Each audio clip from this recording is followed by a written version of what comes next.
بسم اللہ الرحمن الرحیم۔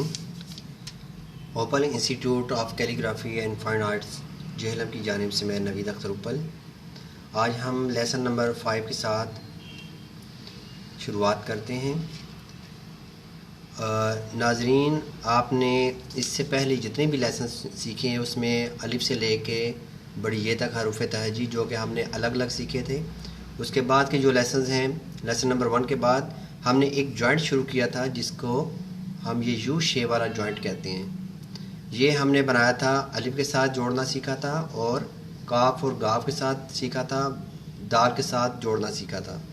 اسی جوائنٹ کو ہم استعمال کرتے ہوئے آج ہم سیکھیں گے کہ بے کی فیملی کے ساتھ، یعنی کہ بے، پے، تے، ٹے، سے، اس کے ساتھ ہم کوئی بھی حرف جوڑتے ہیں تو یہ جوائنٹ اس کو ہم کیسے استعمال کریں گے۔ لائن نمبر 2 سے کیونکہ ہم سٹارٹ کرتے ہیں بے کو لائن نمبر 2 سے اور 3 کے اوپر ہم رکھتے ہیں، تو کوئی بھی حرف ہم نے اس کے ساتھ جوڑنا ہے تو ہم نے یہ جو جوائنٹ ہے یو شیپ والا یہ ہم لگائیں گے لائن نمبر 2 کے اوپر۔ دیکھیے گا، بے اور بے کو ہم جوڑیں گے، بے اور بے، بب، بے، تے، بت، جیم، بے، جب، شین، بے، شب، صاد، بے، صب۔ توئے کو جوڑنے کے لیے اب ہم توئے کا الف پہلی لائن کے اوپر آدھا اور آدھا نیچے توئے کو بنائیں گے اور ساتھ بے کو جوڑ دیا، توئے بے، تب۔ اگر اس کو ہم نے طب لکھنا ہے تو پھر توئے کے نیچے زیر کا اضافہ کریں گے، طب۔ عین، بے، عب، عین کے اوپر نقطہ لگایا، غین، بے، غب۔ فے اور دو نقطہ قاف دونوں کے لیے سر کا جو بنائیں گے، سر کی جو شیپ بنائیں گے وہ دونوں کے لیے ایک جیسی ہوگی، چاہے فے ہو چاہے قاف ہو، دو نقطہ قاف، قاف، بے، قاب، پھر کاف، اب کش والا کاف، کاف، بے، کب،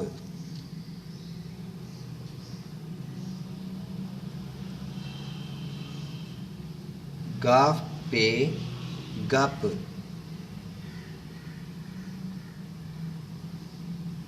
لام، بے، لب،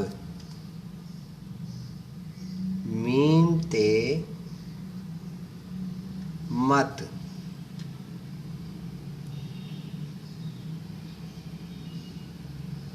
ہے، ٹے، ہٹ،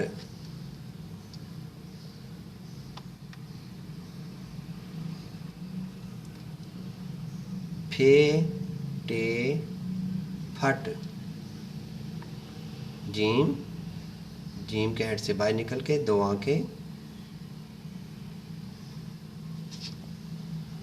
چھ، ٹے، چھٹ،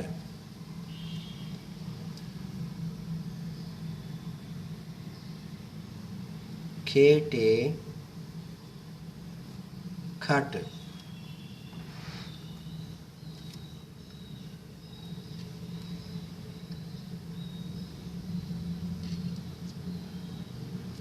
اب اسی جوائنٹ کو استعمال کرتے ہوئے اب ہم لام کے ساتھ جوڑیں گے، کوئی بھی حرف جوڑنا ہے تو یہی جوائنٹ استعمال ہوگا۔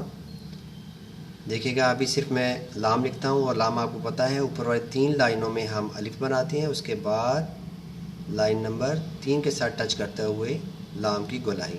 اب کوئی بھی حرف جوڑنا ہے تو ہم نے لائن نمبر 2 کے ساتھ ہی جوڑنا ہے، لائن نمبر 2 کے اوپر ہی رکھیں گے، جیسے ہم نے اوپر بے کی فیملی کے ساتھ جوڑا، بے الف با چھوٹا سا بنایا، پھر الف اور گولائی، بے لم بل،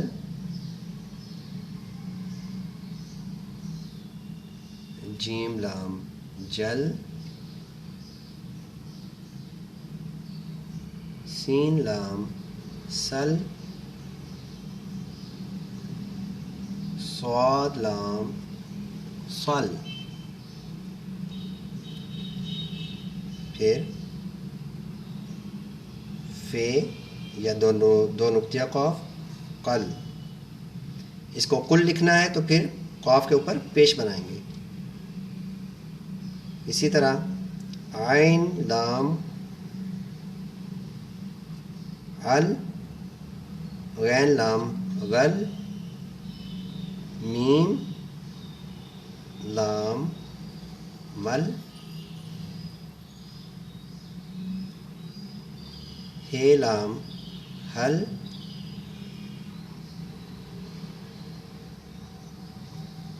تھے لام تھل،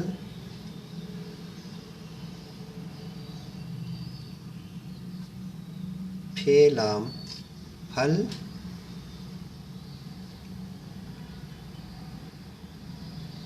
اگر پھیل لکھنا ہے تو آپ پھے بنا کے بیچ میں یہ کا ایک شوشہ کا اضافہ کر کے، کیونکہ ایک اور حرف آ رہا ہے تو پھر ہم لکھیں گے پھیل. پھے یہ کا شوشہ آ گیا، پھیل. کھے لام کھل، اگر کھیل لکھنا ہے یہ کھ لکھے، یہ کا ایک شوشے کا اضافہ کیا اور پھر لام، کھیل. اسی طرح چے دو آنکھوں والی ہے، چھ لام چھل. تو ڈیئر اسٹوڈنٹس، آج ہم نے سیکھا کہ یو شیپ والا جو جوائنٹ ہے جس کو ہم لیسن نمبر 2 سے سٹارٹ کیا تھا اور ابھی لیسن نمبر 5 تک اس کو ہم نے کمپلیٹ کیا ہے. اور اس کے ساتھ ہم ایک اور اضافہ کرتے ہیں کہ یہی جوائنٹ استعمال ہوگا نون کے ساتھ بھی. اب نون کے ساتھ کیسے ہوگا؟ دیکھیں، یہ لام ہے اور نون آپ کو پتہ ہے کہ نیچے والی 3 لائنوں میں آئے گا. آپ اس کے ساتھ کوئی بھی حرف جوڑیں گے تو یہی جوائنٹ استعمال ہوگا. صرف فرق یہ آئے گا کہ آپ نے لام کے اندر الف کا اضافہ کرتے تھے یعنی کہ اوپر جاتے تھے، لیکن نون کے ساتھ جب آپ نے کوئی بھی جوائنٹ کرنا ہے تو آپ نے صرف یہ یو شیپ بنا کے جوائنٹ لگا کے اس کے بعد آپ نے گولائی کو بنا دینا ہے. بے نون بن. اسی طریقے سے جیم نون جن، میم نون من، پھر لام یا کاف یا گاف، ان تینوں کے لیے آپ نے الف کا اضافہ کرنا ہے، تھوڑا سا لمبا بنانا ہے. اور پھر یہ دیکھیں کاف گاف اور یہ لام. اس کے بعد تھے نون تھن، چھ نون چھن.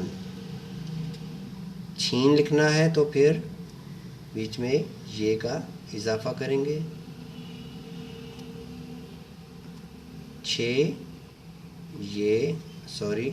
یہ میں نے پہ لکھ دیا. چلیں 56 بھی ہوگا، جیسے 56 کو 56 کہتے ہیں تو یہ 56. تو چھین لکھنا ہے تو آپ نے پے کے نقطے کی جگہ آپ نے یہ کے نقطے بنا دینے ہیں. تو ڈیئر اسٹوڈنٹ، یہ ہے ہمارا لیسن نمبر 5 جس کے اندر ہم نے یہ یو شیپ والا جوائنٹ اس کا استعمال ہم نے سیکھا. تو امید ہے انشاءاللہ آپ کو اس لیسن میں بہت کچھ سیکھنے کو ملا ہوگا. تو ڈیئر اسٹوڈنٹ، آپ گرمیوں کی چھٹیاں ہیں ابھی، تو اگر چھٹیاں نہ بھی ہوں تو آپ ہینڈ رائٹنگ کے لیے کم از کم آدھا گھنٹہ ضرور نکالیں.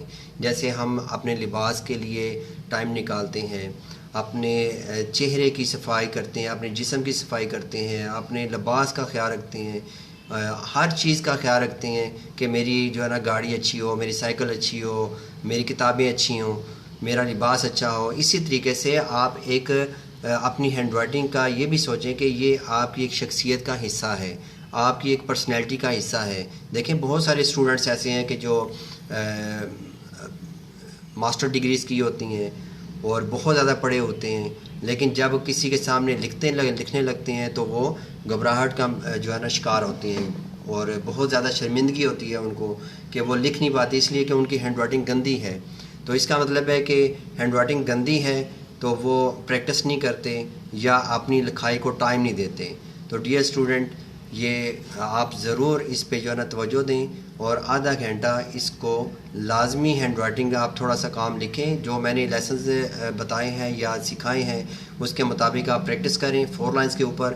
یہ ابھی ہمارے جو لیسنز ہیں یہ 4 لائنز کے اوپر چل رہے ہیں، تو آئندہ انشاءاللہ جب 4 لائنز کے اوپر ہمارے لیکچرز کمپلیٹ ہو جائیں گے، اس کے بعد پھر ہم سنگل لائن کے اوپر آئیں گے، پھر اس کی ہم پریکٹس جو ہے نا وہ سیکھیں گے۔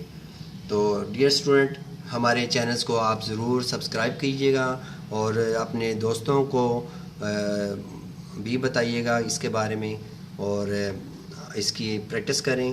اور اگر 2 یا 3 مل کے ساتھی اگر آپ گھر میں لکھتے ہو تو ایک دوسرے کا کام چیک کریں، اپنا کام دوسرے کو چیک کریں۔ اور یہ تو ایک کامن بات ہے کہ دوسرے کی غلطیاں نظر آتی ہیں اور اپنی غلطیاں نہیں نظر آتی، تو اس لیے آپ ضرور اپنا کام دوسروں کو چیک کروائیں اور دوسروں کا کام خود دیکھیں۔ تو ایک دو ساتھی بیٹھ کے گھر میں بہن بھائی بیٹھ کے آپ اس کی پریکٹس کریں اور ایک دوسرے سے ڈسکس کریں، ایک دوسرے کو اپنا کام چیک کروائیں۔ ٹھیک ہے، انشاءاللہ پھر ملاقات ہوگی۔ تھینک یو، اللہ حافظ، اللہ نگہبان۔